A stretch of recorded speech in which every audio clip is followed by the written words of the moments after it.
Au cours des dernières semaines, ma femme de 28 ans a subi une transformation significative, presque comme si elle était devenue une personne différente. Jusqu'à récemment, tout se passait bien et j'étais optimiste quant à notre relation. Nous discutions même de nos projets de lune de miel et envisagions d'adopter un autre chien. Cependant, tout a changé soudainement un vendredi. J'avais le sentiment que quelque chose n'allait pas et je l'ai même mentionné à ma mère lors d'un appel téléphonique.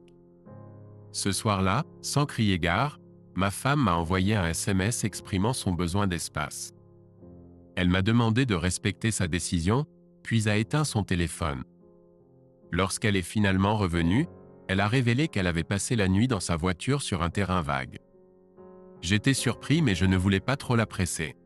Cependant, j'ai clairement fait comprendre que son comportement était inacceptable et ne devait pas se reproduire. On aurait dit qu'elle était une personne différente, parlant de ne pas vouloir d'enfant, se concentrant sur sa carrière et voulant mettre fin à notre relation. La chose la plus surprenante qu'elle a dite, c'est qu'elle craignait que nous ne trompions mutuellement à l'avenir.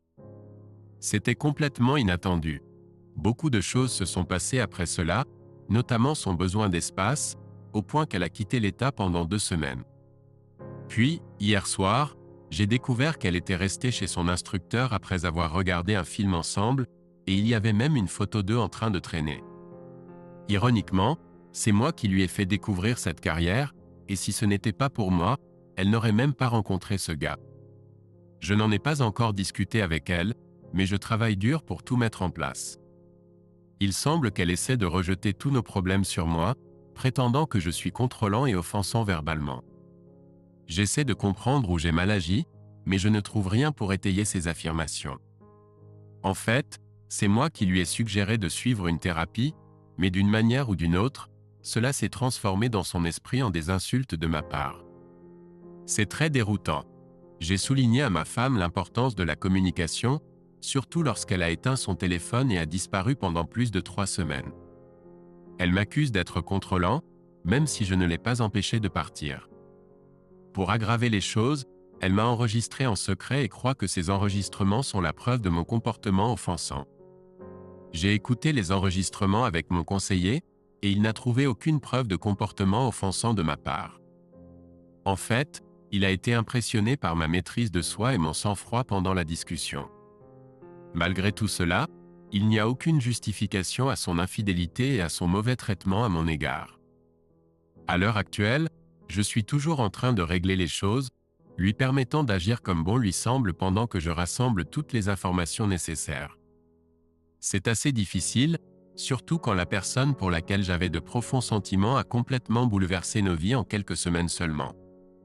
Exprimer mes émotions actuelles est indescriptible. Heureusement, j'ai des parents merveilleux et un solide réseau de soutien. Néanmoins, cette épreuve m'a donné un aperçu de la douleur d'une rupture, une expérience que je ne souhaite plus jamais endurer. Ma femme, accompagnée de ses parents, revient cette semaine pour récupérer ses affaires et finaliser la dissolution de notre mariage, ce qui me convient.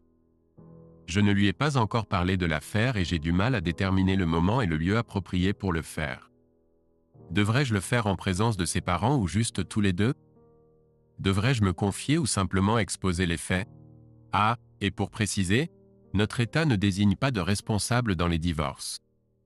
Mes sentiments envers elle ont subi une transformation complète lorsque j'ai découvert l'affaire, et maintenant elle lutte avec cela. Ses parents sont venus la semaine dernière et nous avons enfin eu une conversation. J'ai choisi de ne pas aborder l'affaire devant ses parents, mais au cours de la discussion, je l'ai surprise à plusieurs reprises en train de mentir. Je lui ai parlé de manière calme et désolée, malgré ses accusations de mauvais traitement depuis notre mariage. Elle n'avait jamais soulevé ces préoccupations auparavant. Elle a également déformé mes paroles et m'a accusé de lui avoir fait du mal émotionnellement. Heureusement, ma mère était présente et a exposé ses mensonges, car elle avait été présente lors de certaines de nos discussions précédentes. Ce qui m'a aidé à rester résolu pendant la conversation, c'était de ne pas attendre de réconciliation ou de remords et d'avoir un plan d'action pour l'interaction. Tout au long de notre discussion, j'avais 2 objectifs principaux en tête. Tout d'abord, je visais à exposer son comportement immature et le fait qu'elle était mentalement instable en portant des accusations infondées contre moi, tout en veillant à la protection de ma propre réputation. Deuxièmement, je voulais souligner à son père l'importance pour elle de chercher une thérapie ou un conseil pour traiter ses problèmes. La conversation s'est terminée par ma femme qui a quitté la pièce en trombe, me laissant, ma mère et son père discuter des affaires. La réaction émotionnelle de son père en dit long sur la situation, et ses premiers mots étaient « Je suis désolé, mec », les larmes aux yeux. Il ressentit une profonde douleur lorsqu'il réalisa que, à ses yeux, j'étais comme un fils pour lui. Ces paroles m'ont profondément ému, et j'ai avoué mon amour pour sa fille, mais j'ai expliqué que je devais la laisser partir pour mon propre bien-être. Je lui ai révélé l'affaire, et il a compati à ma situation, comprenant la nécessité pour elle d'affronter les conséquences de ses actes et l'encourageant à chercher une thérapie. Malgré la nature difficile de notre conversation, j'ai ressenti un sentiment d'accomplissement en atteignant mes deux objectifs et trouvé du réconfort dans la compréhension de la situation par mon beau-père. En rentrant chez moi après le travail le lendemain, j'ai remarqué que ma femme faisait ses bagages, ce qui a suscité une conversation sur ses projets futurs. Elle a révélé son intention de continuer à travailler, exprimant sa détermination à améliorer ses performances et à poursuivre une carrière de monitrice de vol. Notre conversation était amicale, et j'ai même saisi l'occasion pour réparer un élément de sa voiture. Lorsque j'ai demandé des détails sur son logement, elle a mentionné que ses parents lui fourniraient leur camping-car et qu'elle prévoyait de rester dans un parc de caravanes. Exprimant ma confusion face à sa décision, j'ai questionné ses motivations, à quoi elle a répondu qu'elle trouvait du contentement dans son travail et son lieu de travail. Rassemblant mon courage, je lui ai directement demandé à propos d'une relation potentiellement inappropriée avec AP, à quoi elle a évité mon regard et nié toute implication. En la confrontant avec des preuves, j'ai questionné des événements spécifiques, comme un long appel téléphonique lors d'une soirée de célibataire, la poussant finalement à admettre sa relation avec AP, bien que de manière quelque peu comique. Malgré ses tentatives pour détourner l'accusation, je suis resté résolu et lui ai conseillé de tout avouer pour plus de clarté. Une femme adulte se comportait comme un enfant pris en train de mentir, ce qui m'a beaucoup surpris. La suggestion de ma femme d'impliquer ses parents m'a choqué, mais j'ai accepté. Avant que je puisse présenter des preuves, sa mère a immédiatement commencé à trouver des excuses pour les actions de sa fille, suggérant qu'il pourrait s'agir d'un canular téléphonique ou d'un résultat de nos problèmes relationnels, ce qui était faux. J'ai essayé de raisonner avec elle, lui demandant de considérer la situation de manière objective et de reconnaître la possibilité d'une relation inappropriée, mais elle a refusé et m'a accusé de manipulation. Ils ont tous quitté ma maison, et sa mère a fait un commentaire méprisant sur mon traitement de sa fille, révélant une dynamique familiale dysfonctionnelle. Tout au long de l'épreuve, son père est resté silencieux, semblant dépassé par sa femme et sa fille. Plus tard, ma femme a avoué que AP était l'une de ses amies les plus proches et qu'elle avait des difficultés, bien que nous ne soyons pas officiellement séparés. Elle a proposé d'impliquer des avocats, mais j'ai souligné son enregistrement illégal de nos conversations sans consentement. Depuis lors, je n'ai pas communiqué avec elle, et avec l'aide d'autres personnes, la situation a pris un tournant dramatique. J'ai également remarqué que ma femme fréquentait l'église, ce qu'elle n'avait pas fait avec moi depuis un certain temps, suivi d'un trajet de 500 miles vers nulle part avant de retourner à son Airbnb. Je n'ai pas remarqué de comportement suspect récent de sa part, peut-être par prudence ou prise de conscience de ses erreurs. Bien qu'elle affirme qu'il n'y a pas eu d'intimité physique avec l'autre personne, j'ai déjà rassemblé suffisamment de preuves et entamé une procédure de divorce. Je n'ai pas parlé à ma future ex-femme depuis environ le 5 août, et elle a été signifiée des papiers de divorce et a répondu par l'intermédiaire de son avocat. Hier, elle a essayé de me contacter, insistant sur le fait qu'elle savait comment j'avais découvert sa liaison. Je n'ai pas participé à des activités illégales pour découvrir ses méfaits, et elle est probablement anxieuse car je ne l'ai pas contactée, la laissant dans l'incertitude sur ce que je sais. Elle a ensuite eu recours à des menaces, mentionnant qu'elle impliquerait la police ou mon commandant militaire si je ne divulguais pas mes méthodes. Ce matin, elle a même demandé 1 000 $ de pension alimentaire, ce qui semble être une demande douteuse, étant donné qu'elle est actuellement employée et vit avec la personne avec qui elle a trompé. Je me concentre sur le maintien de mon calme et sur le fait de garder mes distances avec elle autant que possible. La bonne nouvelle est que les menaces et le chantage ont cessé. Cependant, la moins bonne nouvelle est que ma future ex-femme m'a débloqué et veut me rencontrer dans un parc pour chiens local pour voir notre chien. Bien que j'ai précédemment accepté cela, je crains que cela ne ravive les tensions et entraîne de nouvelles menaces. J'ai savouré l'absence de contact, utilisant le temps pour me concentrer sur l'amélioration de moi-même, socialiser avec des amis et faire des progrès quotidiens. Néanmoins, le fait d'accepter de laisser voir notre chien a ravivé des émotions. Je me suis surpris à penser des choses comme « et si elle voulait se réconcilier ?» ou « se rend-elle compte de son erreur et envisage-t-elle des excuses ?» Par conséquent, j'ai cédé à la tentation de revisiter des souvenirs douloureux et j'ai vérifié l'intégralité de son historique de recherche sur notre ordinateur partagé pour trouver des résultats inattendus. Au cours de l'année écoulée, les recherches sur notre ordinateur partagé ont porté sur des sujets tels que la fermeture personnelle, la moralité de mettre fin à des choses et sortir avec une fille qui a été blessée. J'avais prévu de découvrir des recherches liées à sa liaison, mais il semble qu'elle les ait effacées. Malgré cela, son historique de recherche a évoqué de la sympathie en moi, malgré mes efforts continus pour rompre les liens et poursuivre un divorce. Je m'en sors toujours mieux qu'avant, mais la rencontre imminente au parc pour chiens m'a laissé dans une situation déconcertante. Je n'ai aucune inclination à me réconcilier, mais il est évident que ma future ex-femme lutte avec des problèmes de santé mentale non résolus. À ce stade, tout ce que je peux faire est de me conformer à une communication minimale et de maintenir un détachement émotionnel, car elle n'est plus ma responsabilité. Ce week-end, j'ai accompagné ma future ex-femme au parc pour chiens pour passer du temps avec notre chien.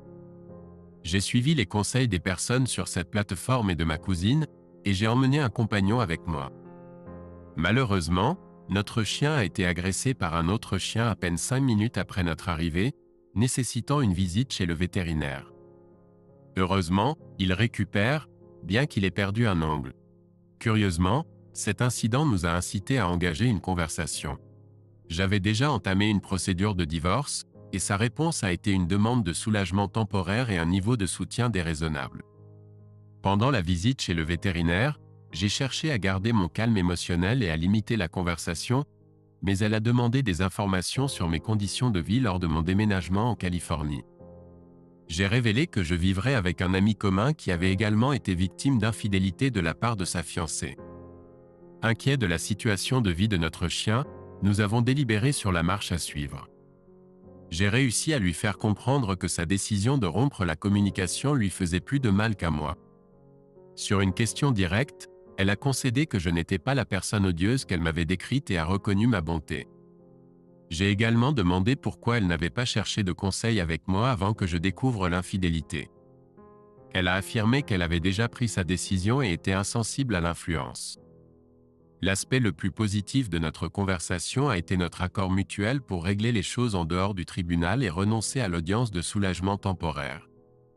Elle a même retiré une publication Instagram sur l'élimination des personnes toxiques de sa vie, a commencé une thérapie en ligne, a fréquenté l'église et s'est reconnectée avec sa famille.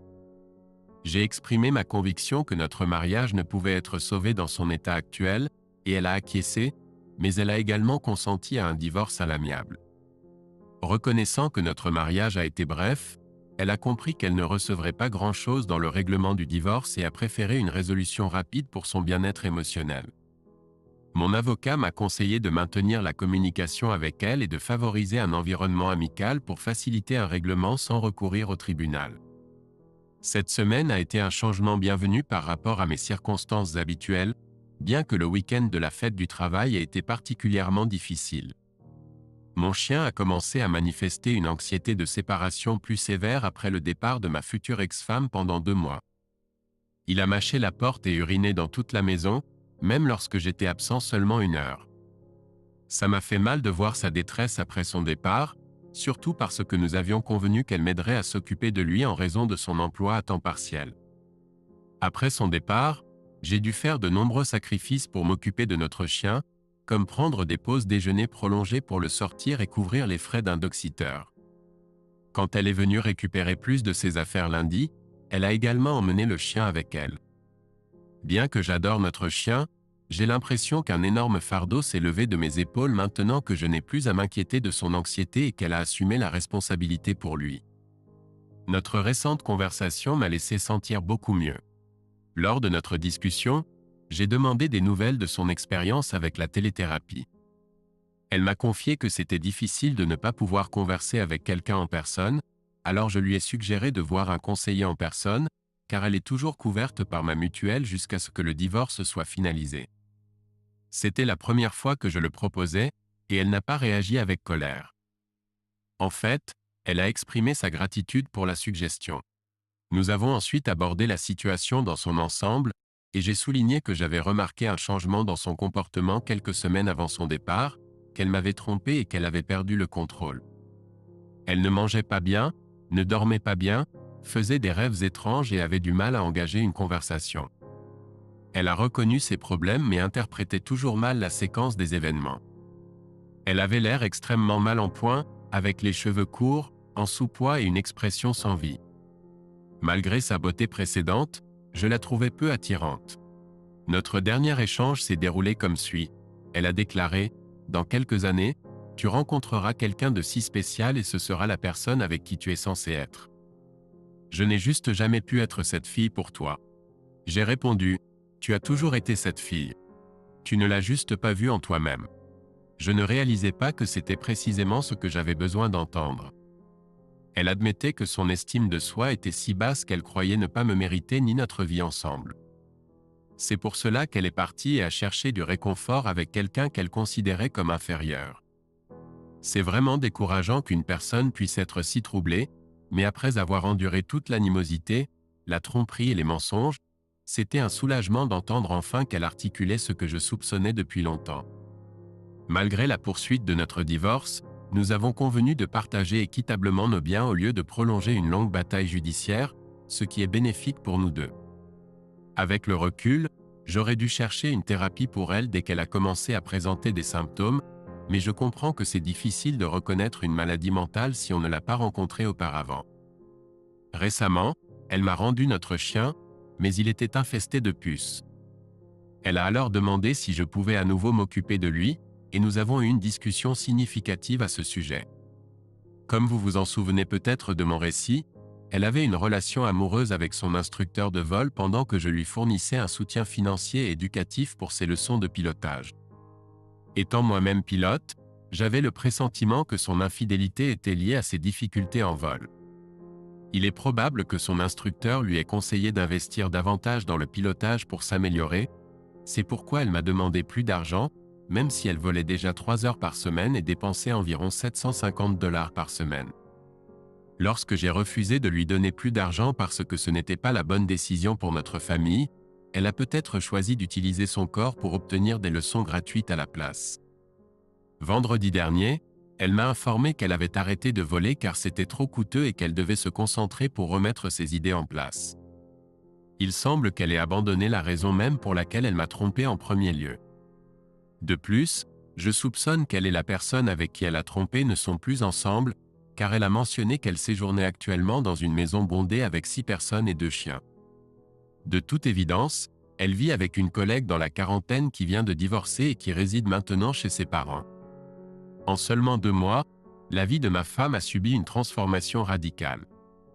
Elle est passée d'une vie luxueuse sans travailler, soutenue par moi et par le financement de sa formation de pilote, à résider dans une maison exiguë avec 6 personnes, à peine joindre les 2 bouts avec son nouveau travail. Une autre de ses aspirations, de devenir hôtesse de l'air dans une grande compagnie aérienne, a également été abandonnée. Malgré avoir été rappelée au travail en juillet, elle a décliné l'offre. Lorsque je lui ai demandé à ce sujet, elle a mentionné qu'elle ne se sentirait pas à l'aise de croiser mes amis qui y travaillaient.